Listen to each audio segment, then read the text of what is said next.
Hello, everyone. So, welcome back. I'm talking about Pisces energy and the fact that Neptune is in Pisces. I wanted to talk about how this energy can allow for a lot of healing. And Neptune is going to be in Pisces for the next couple of years. So, I really want to look at how the transits of Jupiter and the transit of Saturn moving into Pisces in March 2023 will help with healing. So, I am a big believer in all religions. I don't follow one. I do like to study and read and try to understand. And with Pisces energy, there's always a sacrifice. So, I'm looking at this transit of Pisces as also sacrifice, truth, um, dreams into reality. All of those things to me are nebulousness as well as what Pisces represents. So I'm looking at all these different ways of healing. And opposite of Pisces is the sign Virgo. And Virgo deals with your routines, what you're doing on a day to day, how it is that you're really taking care of those details. And I feel like Pisces is very, very linked to this energy as well, even though it can be very nebulous and, you know, very just everywhere at the same time. There's something about Pisces energy, if you really observe it, it's really big on details. And if it's not details, it tends to be very big on sensory receptors. So the person's senses are very, very sensitive, or the native, whatever planet they may have in Pisces, that is the energy that is sensitive to them. That is the energy that can pick up on something very, very small and subtle. But with Pisces, it's more like a feeling, a knowing, a guiding. Or with Virgo, it's the analyticity of the eyes, the motion. Virgo is looking at the environment, where Pisces is feeling the environment. So when I think about healing, there's so many ways of healing oneself. So there's therapy, there's body therapy, there's breath work, there's yoga, there's exercise, there's meditation, there's reflexology, there's Reiki. Oh my goodness, and the list goes on. And all these things that I'm mentioning are not new. These are old practices that are now being used in a very new way since Saturn has been in Aquarius. We've seen a lot of um, scientific meeting ancient practices coming together. So, technology and metaphysical really bridging together, where people are doing therapy sessions online more and more, virtual. There's a lot of kind of like a transformation of old into new things. This is why I call Pisces the ending and the beginning, because it's kind of like a tail. It's a snake that goes around and bites its tail. Pisces is the last house. So I've been noticing all of these healing techniques and how these things have become more and more prominent as Neptune has moved through Pisces, and how magical these transits are wherever you may have Pisces in your chart. This is where you're seeing the magic happen. This is where I feel the nebulousness of the universe, you know, is really here. So I'm looking at the different forms and the different energies that have strong Pisces in them, from celebrities to just everyday people that I observe, to my clients. And the same thing I see is true. There's like a healing process going on with this energy of Pisces.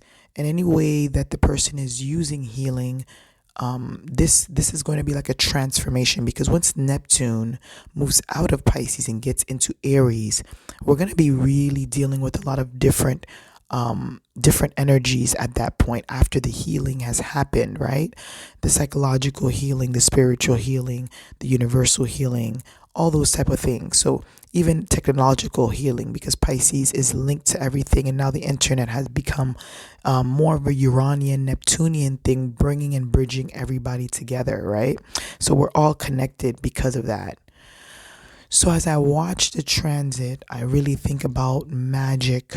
I think about what type of magic can also be worked out with this energy. Now, some of you out there may not believe or believe in uh, dark or light magic. Some people like to call it spiritual work, or working with the metaphysical, or working with invisible energies. Some people may call it also dark or voodoo, whatever it is in your culture, um, that you call these energies that may attack or may attach themselves to us at certain points of our lives. So when we talk about Neptune too, we cannot talk about nebulousness without talking about energy that also may want to destroy, or energy that comes to distract, right? Because when you have such potent energy of Pisces, it's kind of like everything is one, everything is intertwined. So at times it may be difficult to understand if an energy is light or good, unless the energy of the native is very, very conscious, or they're very anchored in themselves to understand what energies serve them best and what energies does not. So when we look at the energy of Pisces, there's also a dark energy that comes with it.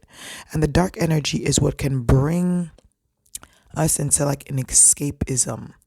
And this is where being present will go back into the opposition of Pisces, which is Virgo, where you're basically using physical and natural practical ways of grounding your body.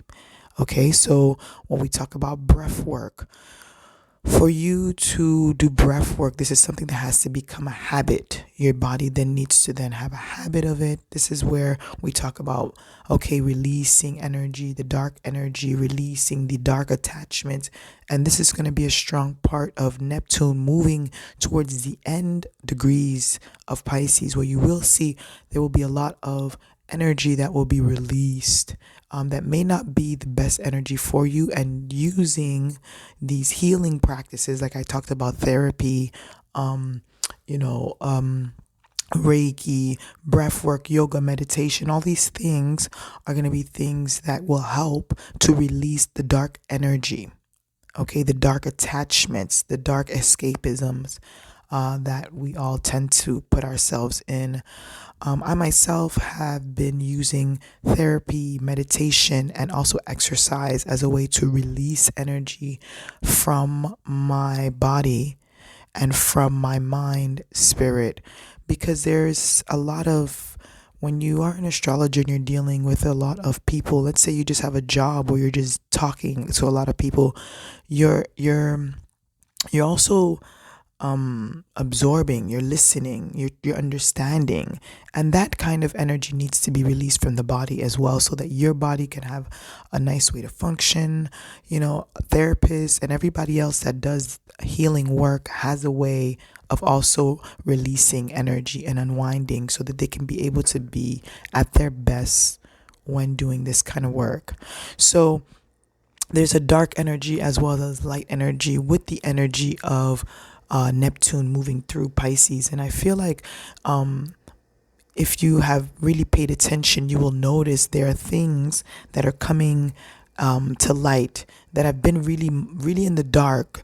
And right now, it's like a healing time for that, a really big healing time as Neptune is moving into the end of Pisces. I really do enjoy the energy of Pisces. I really think that this energy is really going to help heal us as we move into the future, into the new way of living as beings on this earth. I really wanted to just put this video out, and how strongly I feel that Neptune and Pisces and all the energies that are passing through Pisces, that have passed, like Chiron has passed through Pisces, Jupiter has just passed through Pisces, and now we're going to have Saturn moving into Pisces, which is really the game changer for me out of all the planets, because Saturn is the ruler of this world. So dreams into reality, healing practices, and releasing negative energy from ourselves. I think it's going to be a big theme for the next couple of years. Thank you guys for listening. Thank you for watching, and I'll see you guys in the next video.